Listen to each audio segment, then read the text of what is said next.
திருப்பாடல்கள் 92. ஆண்டவருக்கு நன்றி உரைப்பது நன்று. உன்னதரே, உமது பெயரை புகழ்ந்து பாடுவது நன்று.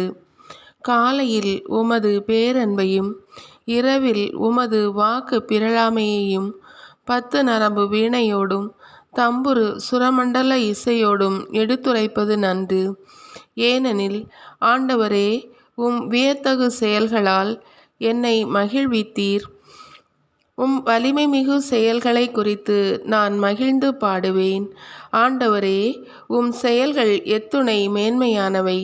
உம் எண்ணங்கள் எத்துணை ஆழமானவை! அறிவிலிகள் அறியாததும் மூடர் உணராததும் இதுவே. பொல்லார் புல்லை போன்று செழித்து வளரலாம். தீமை செய்வோர் அனைவரும் பூத்து குலுங்கலாம். ஆனால் அவர்கள் என்றும் அழிவுக்கு உரியவரே. நீரோ ஆண்டவரே, என்றுமே உயர்ந்தவர். ஏனெனில் ஆண்டவரே, உம் எதிரிகள் உம் எதிரிகள் அழிவது திண்ணம்.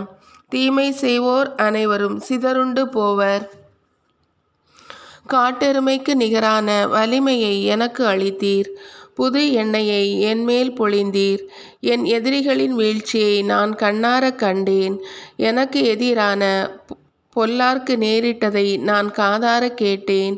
நேர்மையாளர் பேரீச்சை மரமென செழித்தோங்குவர். லெபனோனின் கேதுரு மரமென தழைத்து வளர்வர். ஆண்டவரின் நிலத்தில் நடப்பட்டோர் நம் கடவுளின் கோயில் முற்றங்களில் செழித்தோங்குவர். அவர்கள் முதிர் வயதிலும் கனி தருவர். என்றும் செழுமையும் பசுமையுமாய் இருப்பர்.